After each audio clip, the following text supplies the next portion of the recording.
తాకట్లో ఉన్న మీ బంగారాన్ని విడిపించి ఆ రోజు ఆన్లైన్ రేటుకి కొంటాం. Sharma gold company. పెన్షన్ కోసం ఎదురు చూస్తున్నారా? పెన్షన్కు అన్ని విధాలుగా అర్హులైన మీకు రావడం లేదా? అయితే మీకోసమే ఈ వార్త. మీ ఎదురుచూపులు ఫలించే రోజు రాబోతోంది. ఆంధ్రప్రదేశ్లో కొత్త పెన్షన్ల పంపిణీకి ముహూర్తం ఫిక్స్ అయింది. త్వరలోనే మీకు పింఛన్ అందించనున్నట్లు ఏపీ ప్రభుత్వం ప్రకటన చేసింది. మరి ఎవరెవరికి పెన్షన్ ఇవ్వబోతున్నారు, ఎప్పుడు అందించనున్నారు, ఆ డీటెయిల్స్ ఇప్పుడు చూద్దాం.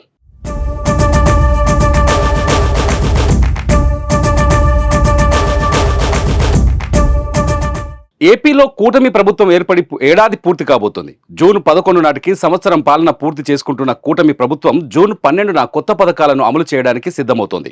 అన్నదాత సుఖీభవ, తల్లికి వందనం పథకాలను అదే సమయంలో అందిస్తామని చెప్పిన ఏపీ సర్కార్ పెన్షన్లపై కూడా తీపి కబురు చెప్పి ఆశావాహుల్లో ఆనందాన్ని నింపింది.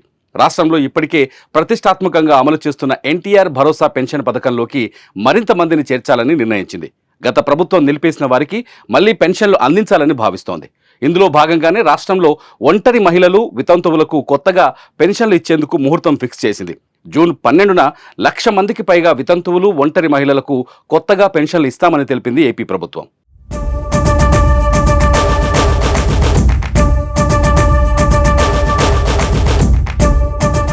టీడీపీ, జనసేన, బీజేపీ కూటమి ప్రభుత్వం అధికారంలోకి వచ్చిన తర్వాత పెన్షన్ను భారీగా పెంచింది.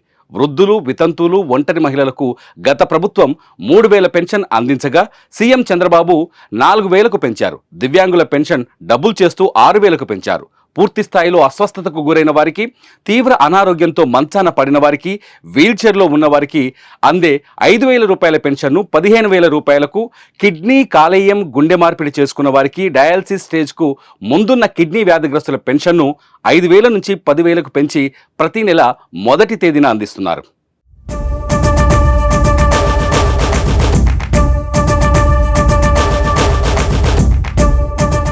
టీడీపీ సర్కార్ అధికారంలోకి వచ్చిన సమయంలో రాష్ట్రంలో సుమారు 65 లక్షల మంది పెన్షన్దారులు ఉండగా వారిలో చాలా అనర్హులు ఉన్నారని గుర్తించి వారికి పెన్షన్ కట్ చేశారు. ప్రస్తుతం నిజమైన అర్హులకు మాత్రమే అందిస్తున్నారు.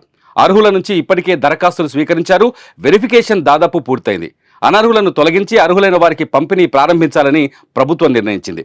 ప్రభుత్వం తీసుకున్న తాజా నిర్ణయంతో ప్రభుత్వంపై నెలకు 35.91 కోట్ల రూపాయల అదనపు భారం పడనుంది. ఏదేమైనా కొత్త పెన్షన్లకు గ్రీన్ సిగ్నల్ లభించడంతో లక్షలాది మందికి లబ్ధి చేకూరనుంది. మరోవైపు కొత్త రేషన్ కార్డుల జారీ ప్రక్రియ కూడా కొనసాగుతోంది. రాష్ట్రంలో రేషన్ కార్డులు లేని వాళ్లు కొత్త రేషన్ కార్డుల కోసం దరఖాస్తు చేసుకుంటున్నారు. సచివాలయాల్లో రేషన్ కార్డుల కోసం దరఖాస్తుల స్వీకరణ జోరుగా సాగుతోంది. కొత్తగా పెళ్లైన జంటలు లేదా ఇప్పటికే ఒక కుటుంబంలో ఉంటూ వేరు కాపురానికి వెళ్లిన వారు రేషన్ కార్డుల కోసం క్యూ కడుతున్నారు. వివాహం కాకుండా 50 ఏళ్లు దాటి ఒంటరిగా జీవిస్తున్న వారికి కూడా ఈసారి రేషన్ కార్డులు అందివ్వాలని ఏపీ ప్రభుత్వం నిర్ణయించడం, అలాగే ఆశ్రమాల్లో ఉంటున్న వారికి తొలిసారి లింగ మార్పిడి చేయించుకున్న వాళ్లకు సైతం ఏపీ ప్రభుత్వం కొత్త రేషన్ కార్డులు మంజూరు చేస్తుండటంతో దరఖాస్తులు భారీగా వస్తున్నాయి. మొత్తానికి ప్రస్తుతం ఏపీ సచివాలయాల్లో సందడి వాతావరణం నెలకొంది. జూన్ 12వ తారీఖున గత ప్రభుత్వంలో ఎవరైతే భర్తలు చనిపోయి విడోస్గా ఉన్నటువంటి భార్యలకి పింఛన్లు ఇవ్వకుండా ఆప్ చేశారు, అవన్నీ 1,00,000 చిల్లరున్నాయి. ఇవన్నీ రేపు పార్టీ అధికారంలోకి వచ్చినటువంటి సందర్భంలో జూన్ 12వ తారీఖున కొత్తగా 1,00,000 పైబడి విడో పెన్షన్లు కూడా ఇవ్వాలని చెప్పి నిర్ణయం చేశాం.